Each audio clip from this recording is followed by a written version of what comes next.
So I'm so excited to chat with you all today. Alina, do you want to give a quick intro? Yeah, so I'm basically, who am I? I'm a manager for performance media at HP. So I oversee consumer products, and before that I used to oversee print division.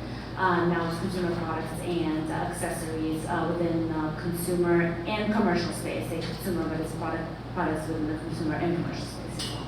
Amazing, thank you for sitting down with me today. Performance teams getting together. So today we're talking about in-housing, obviously a huge undertaking by brands, and taking all their media initiatives in-house. So I would love to better understand from your perspective at HP what that journey has looked like for you guys.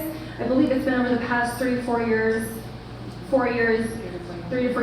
in-house. What was that journey? How did that decision come about? And then how has it evolved since?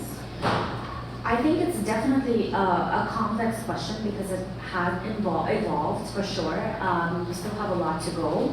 I think a lot of processes we got it down pretty well. But I would say probably maybe the finance process is our kind of like the kin of the processes.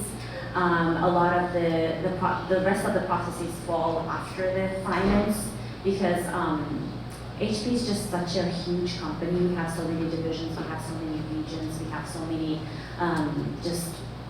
lines of businesses. So basically figuring it all out, how it falls under and how the media runs across the board, that's kind of the big key. I would say that North America region is definitely a little bit more linear right now. We have a lot of processes down. But for example, one of our media leads had to transition to Latin America, where we're just starting pretty much from scratch. So it's a process, it's an evolving process. Our European team has a lot of processes that are pretty much worked out pretty well in terms of just how to communicate with partners, how to set up accounts, having that financial process. Because a lot of budgets in HP, they come from different sources. So making sure that we all operate as kind of like one team, from whether it's marketing, media, data science, etc. Having those synergies, making sure that we always collaborating, making sure that we always have meetings together, whether it's if it's data science working on an MTA process. So we're involved pretty much at every step of the way.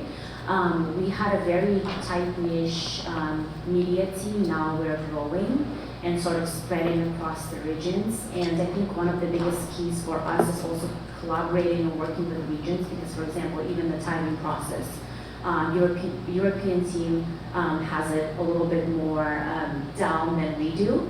So making sure that we collaborate, we work with them, whatever works for them, whether it's coming to testings or working with different partners, we always try to make sure we work not only within the teams across HP, but also work across regions. And I think that's the beauty, and that's kind of like why I love working at HP so much. We have so many teams, so many departments across the board, across the US, across the regions, across the countries. So it's pretty much fascinating to that degree to explore the processes, what works and what doesn't work, and kind of piece it together. But I think we've evolved and grew so much for the past 3 years, and there are a lot of improvements still that we can make. But at least, like I said, for North American region, I think we have it down pretty well right now. So you guys have it down. I'm sure along the way it's been a little bit bumpy of a road. Can you share what some of those challenges have been to taking on your media in-house? Yeah, I definitely think the finance portion, for example, marketing is more of an older department at HP. So obviously them learning how to process the budgets and how to make sure we were almost kind of like this agency within the bigger company. So we're still somewhat operating like an agency within the bigger company.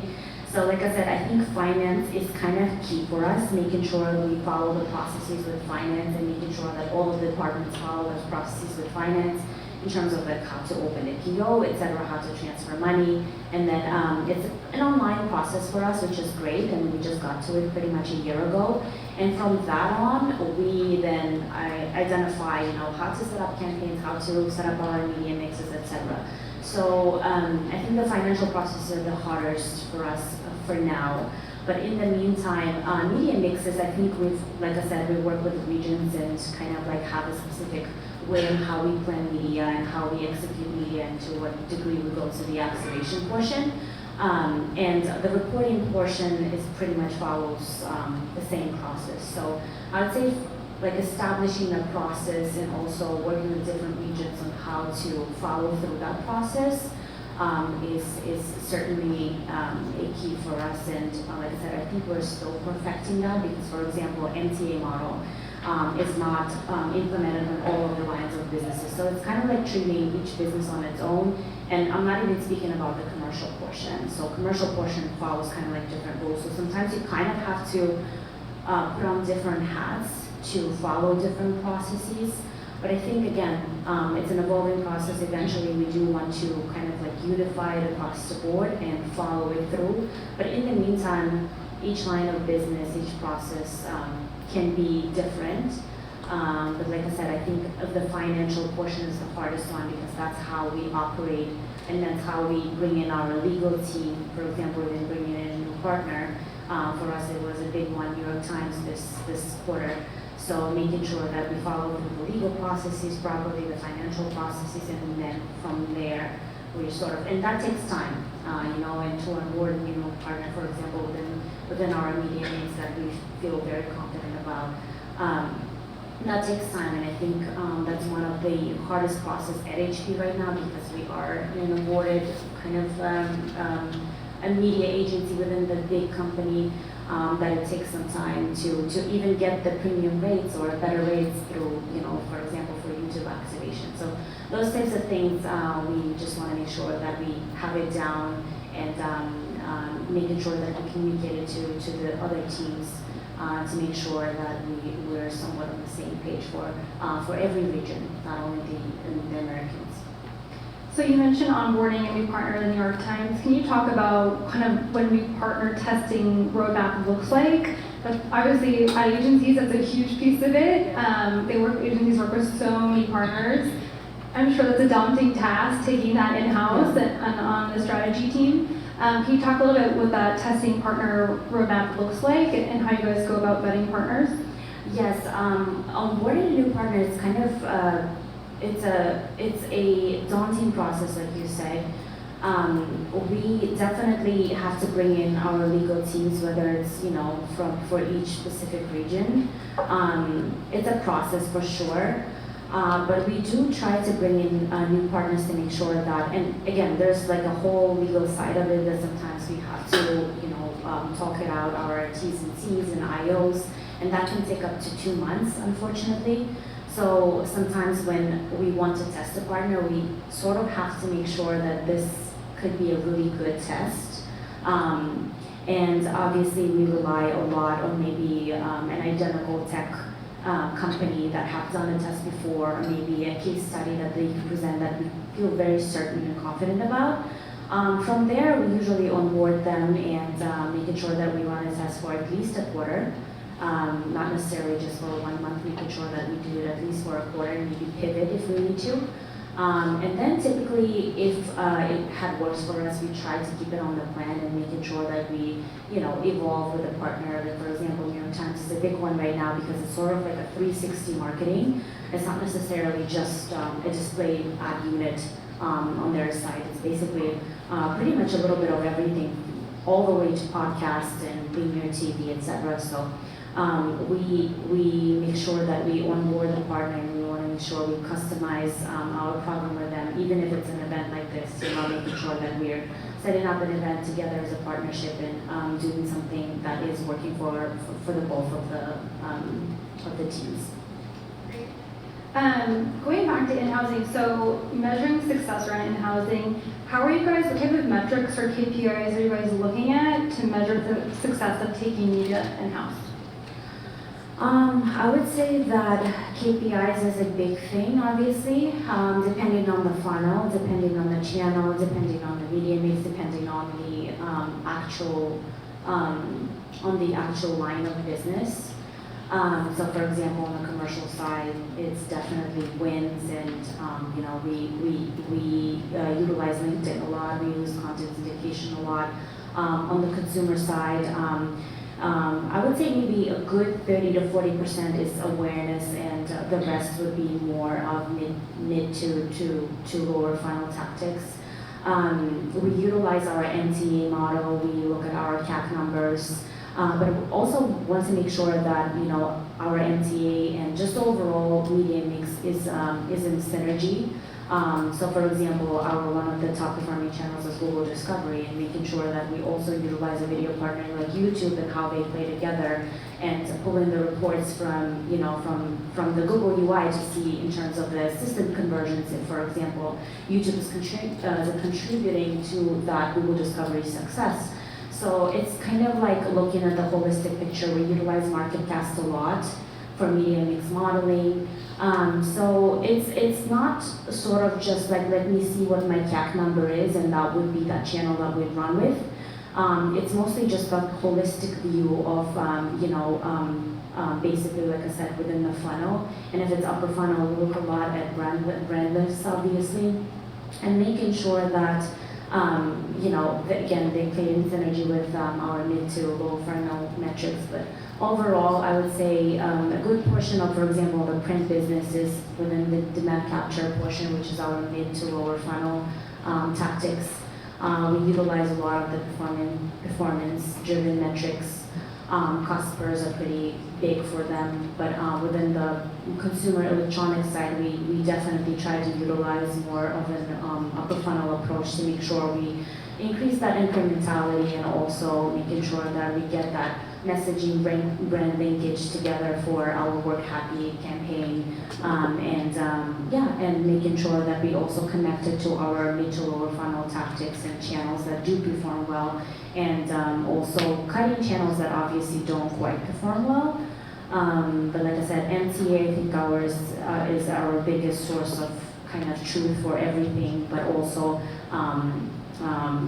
any studies that we could implement that would, where we could tap in or learn about that incrementality, brand lists that we could just explore and go beyond a CAC number, for example. So you mentioned incrementality, obviously huge for every brand, huge for you guys. Are you relying just on the MTA for that, or how are you guys thinking about incrementality, especially as we go into this cookieless world, where measurement gets a little bit more difficult? How are you guys thinking about incrementality and the cookie deprecation? I know we've been talking about that for years now, but for performance media, more relevant than ever. How are you measuring the impact of your campaigns through that lens of incrementality? I think for now we don't quite have a plan of measurements for now, but we kind of take it as it comes. For example, if we're lookalike audiences are disappearing, so we're kind of just cutting them for now. But I think in the future, obviously, it will be more of like a user ID perspective. That's kind of like what we're leaning on towards. But in the meantime, for incrementality, we heavily implement our MTA models, and making sure that we are. We've just built them pretty much, I would say, a year or two. For as consumer electronics, it's a new model for us, so we're still kind of exploring with the team and building upon that. For print, it's been I would say for the past 2.5 years, so they're a little bit having it more down than we have it on the CE side.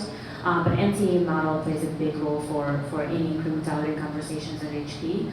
And like I said, I think unique user IDs and working with partners that, for example, Action IQ, that we rely a lot on for audiences, and just looking at that target audience that will help us in the future to gain that incrementality as well.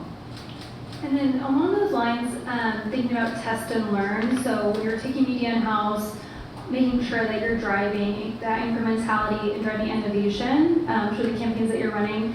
How are you guys approaching test and learn strategies and making sure that the campaigns that you're running are optimized in a way that's producing incremental results? How are you guys thinking about test and learn? So test and learns, activation teams do their own test and learns all the time, whether it's creative A/B testing, whether it's an audience testing. whether it's a channel testing within the walled garden, etc. We also utilize a lot of tests within the web flow, which I personally love those. For example, for Instant Ink, we had to our subscription process was a 9-step process, and our cost per enrollment was pretty high. And once we did the test of, utilizing different web flows for Instant Ink subscription, we've noticed that our costs per started to decrease because of the web flow. So obviously testing the actual web experience was one of the big wins for us on the Instant Ink side. But just overall, we sort of have a process of a test and learn for each line of business, and we try to document it as much as possible, and then obviously exchange that information, whether it's, a certain test and learn within the channels or just overall channels. We try to exchange that information so that way we could utilize that testing template for a different line of business. But I think testing is pretty big across the board for every, for every line of business all the time. We're always testing something. I don't know any campaign that we don't quite test, even if it's a small one, like I said, if it's a creative or audience test or even placement test. As long as obviously if it's, we need to make sure that we all follow all of the brand safety requirements, but other than that, we try to go beyond even channel testing and audience testing. Audience testing is actually a big one for us too, especially on the gaming side for RHP. We want to make sure that we're focusing not only just the in-market audiences or predictable target audiences, but also go beyond and explore. I think incrementality plays a big role into that, to explore further what our target audience might be. And sometimes testing that could also show us results that sometimes we don't even think of. MarketCast, like I said, is big on media mix modeling just overall, or analyzing our campaigns, post-performance campaigns, post-performance for the campaigns could also give us some sort of information on how to pivot maybe, or maybe what we need to pay attention towards, where can we create that, lift in brand name page or anything like that. That's kind of big for us as well. It's an evolving process. I don't think we've had a campaign that's just states the obvious and we move on. It's like I said, it's kind of like we have this whole documentation process of the testing process, which I personally love, because I've always said, and I'm saying it now, that testing, you can test it a year ago and you have one outcome, but then you continue to test and then you continue to perfect, and different tests show different results. So, and again, certain tests that we've done even for the web flow on the print side could be completely different that we do on the CE side, because CE is for us, it's consumer electronics, different lines of laptops. So sometimes even just simplifying it could be, an answer for a better customer experience overall. Along those lines of testing, I'd love to hear your thoughts around creative. I know creative can mean so many things to brands. It's hard to get creative approved. There's so many creative assets. It's hard to navigate it, or there's not enough. How are you guys thinking about creative through the lens of video? How are you using video versus high impact rich media versus display? And how are you seeing those channel mixes across, or the creative mix across some of the channels that you guys run? Like I said, it depends per line of business, but I would say that video is pretty big for us. Just overall, we try to implement as many or utilize as many video partners as we possibly can on the plan as well. Per our MRC scores and media mix modeling, we definitely utilize video a lot, and CDV partners as well. But in terms of creative, I would say it's not enough. We don't have enough creative, so we rely a lot on programs, or for example, TikTok that does TikTok exchange program, or creative exchange program, where we could tap into the creators and create more content with TikTok. So personalization and just overall tapping into custom content, we always say yes to that. Like I said, we don't have a lot of creative right now, so that's kind of like limiting us. We've been utilizing the same creative over and over, so finding ways on how can we, for example, even the partnerships with New York Times, will get more of custom creative that we could utilize later on in our channels. So creative is a big part, obviously, and I think right now, working with creators, or whether it's we're doing in the Google Creators program as well, to make sure that for the YouTubes and the Google Discovery stuff that we run always, and that performs pretty efficient for us within the MTA model, we tap into their sources to make sure we got the creative right. So I think personalization per platform is something that we're looking forward to. And that's been pretty successful for us in terms of the driving down our media and making sure that we're staying within our marketing and media goals just overall. Great. I'd love to turn to more of that performance lens. So in general, it's an interesting time to be in media. With the economic downturn, we're seeing budget shifting a lot. We're seeing KPIs changing a lot. From your perspective, being a performance marketer, but managing full funnel campaigns at HP, how have you seen the strategy shift, or how have you shifted the strategy based on the current economic climate and how it's impacting HP? It definitely had an impact. We are focusing a lot more on mid to lower funnel tactics for sure. We've had to cut partners that just were not performing within their NCA model, or just not seeing good lift results. So unfortunately, those are the times where we had to just focus on our high performers, and making sure that we also have enough flexibility to test new partners if we have an opportunity to do the testing.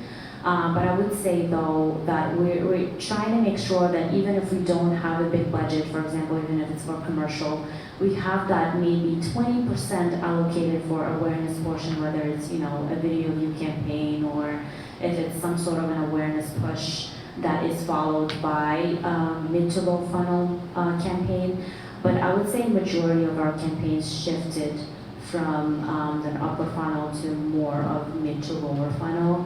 Making sure we get that traffic flow as much as possible. We have a lot of lines of businesses that I believe we can consolidate and make it a little bit more efficient for the media just overall. We have a lot of commercial campaigns, we have a lot of consumer campaigns. We have some consumer campaigns that even overlap with commercial campaigns. So making sure that we find that efficiency and kind of looking at it not just from a lens of, this is this type of line of business and it gets that budget, this is that type of line of business that gets this budget, maybe sort of finding the linkage and combining the two and finding a more holistic funnel for both. And that way we could just have more media efficiencies than we do now.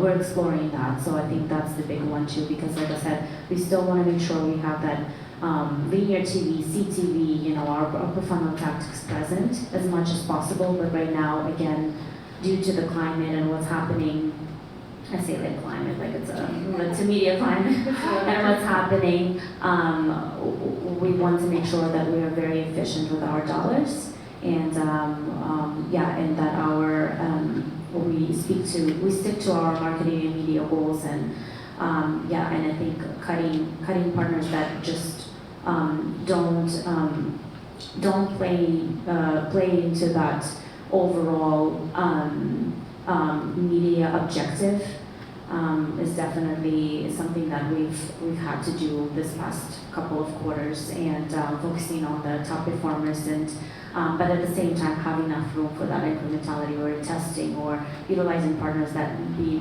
think might be best for keeping our objectives still stay in line with our objectives and data. So it's interesting, it seems like it's a balance of don't abandon your upper funnel for the race to the bottom of the funnel. It's really a balance between the two. I call it brand formance, kind of emergence of branding and performance together, to make sure you're getting new users to the site to fill those retargeting goals. Yeah, and on the print side, we actually took a very short-term turn. We've concentrated a lot on the lower funnel metrics, and we've seen kind of the hurt that it brought to us when we looked at our numbers at the end of the quarter.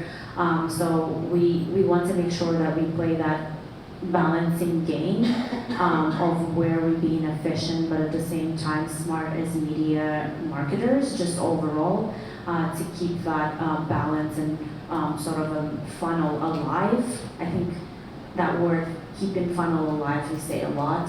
But at the same time, just want to make sure that at the end of the day, we're hitting our goals and making sure that we're following. Every goal is very much measured by the data number. So we want to make sure we stick to that, but at the same time, for example, each activation or media person can advise on what is best for the channel and what can we do to also tap into that incrementality or tap into that performance that will bring or can lead up to better results maybe in the next quarter. So it's a very fine balancing game that we're still trying to sort through. But when we get budget cuts, obviously we can't just go and test more partners or more tactics that sometimes we would want to. I think that's where we used to have the testing budget. Now it's limited, so we have to be very, very mindful of what partner we bring in to test or what tactic we're bringing to test for certain lines of businesses. So it's very much of a fine balance between the two. Great, thank you. I think we're at time. Any questions for Alina today? Great, well, thank you guys so much. Thank you, Alina, and thank you for being a great audience.